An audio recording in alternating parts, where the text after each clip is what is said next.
Corona virus की वजह से इस समय पूरी दुनिया में लॉकडाउन की स्थिति बनी हुई है और ऐसे में ज्यादातर कंपनियां अपने एम्प्लॉयज को ऑप्शन दे रही हैं कि वो वर्क फ्रॉम होम यानी कि अपने घर से ही काम कर लें। जाहिर है लॉकडाउन में आप घर से तो बाहर निकल नहीं सकते। मीटिंग कैसे करें? आप मीटिंग कैसे करें, इस सवाल का जवाब जब तलाशना शुरू किया गया तो एक ऐप काफी चर्चा में आ गई। आपने भी इस ऐप का नाम सुना होगा। इस ऐप का नाम है जूम। इसकी खासियत यह है कि इस पर 1 से लेकर 100 तक लोग एक साथ एक समय में वीडियो कॉलिंग कर सकते हैं, यानी आप एक दूसरे के चेहरे भी देख सकते हैं, एक दूसरे के साथ बातचीत भी कर सकते हैं। और सिर्फ हिंदुस्तान में नहीं, दुनिया के बहुत सारे देशों में इस ऐप का इस्तेमाल अचानक बड़ी तेजी से बढ़ गया।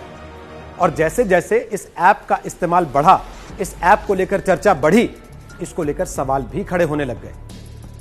आरोप यह लगा कि इस ऐप पर आपका डेटा सुरक्षित नहीं है, यानी कि अगर आप जूम का इस्तेमाल कर रहे हैं तो आपके मोबाइल का डेटा, आपके लैपटॉप का डेटा, आपके आईपैड का डेटा वो किसी और के हाथ में भी जा सकता है। अगर वाकई ऐसा है तो यह बहुत खतरनाक स्थिति है।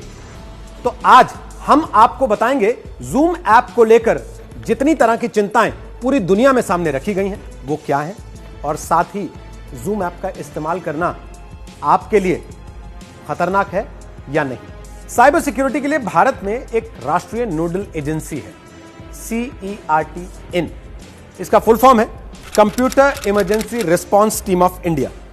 इस एजेंसी के पास जब जूम का मामला गया तो एजेंसी ने जूम का इस्तेमाल करने वाले भारतीयों को चेतावनी दी कि आपको इस ऐप का इस्तेमाल करते हुए काफी सावधानी बरतने की जरूरत है, क्योंकि अगर आपने सावधानी का इस्तेमाल ना किया तो ये ऐप आप पर साइबर अटैक का जरिया बन सकती है। साथ ही इसे यूज करने वाले की सेंसिटिव इंफॉर्मेशन भी लीक होकर साइबर अपराधियों के पास जा सकती है।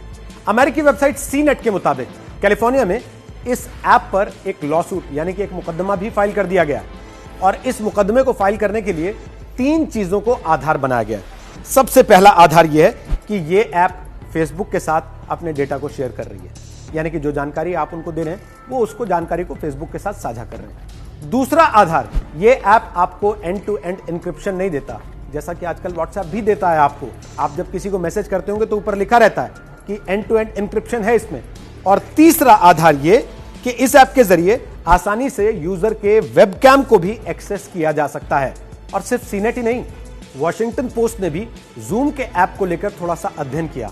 उन्होंने इन्वेस्टिगेशन किया तो उन्होंने पाया कि हजारों लोगों के पर्सनल जूम वीडियोस इंटरनेट पर फ्री स्पेस में उपलब्ध हैं, यानी कि आपने जूम के जरिए जो बातचीत की, जो वीडियोस इधर से उधर हुए, वो सारे इंटरनेट पर किसी तीसरे, किसी अनजान आदमी के देखने के लिए भी उपलब्ध हैं। इन वीडियोस में से वॉशिंगटन पोस्ट ने 5 लोगों का पता लगाया, उन तक पहुंचे, उनसे बात की और उनसे पूछा तो उनमें से किसी को यह मालूम नहीं था कि उनके वीडियोस लीक होकर आखिर इंटरनेट पर कैसे आ गए।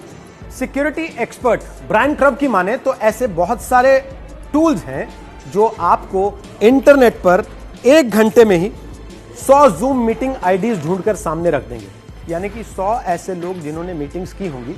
ऐसी बहुत सारी और खामियां इस ऐप में पाई गई, जिनकी वजह से गूगल ने और एलन मस्क की SpaceX ने भी जूम ऐप का इस्तेमाल करने से इनकार कर दिया। और इतना ही नहीं, जर्मन फॉरेन मिनिस्ट्री ने जूम ऐप पर प्रतिबंध लगा दिया।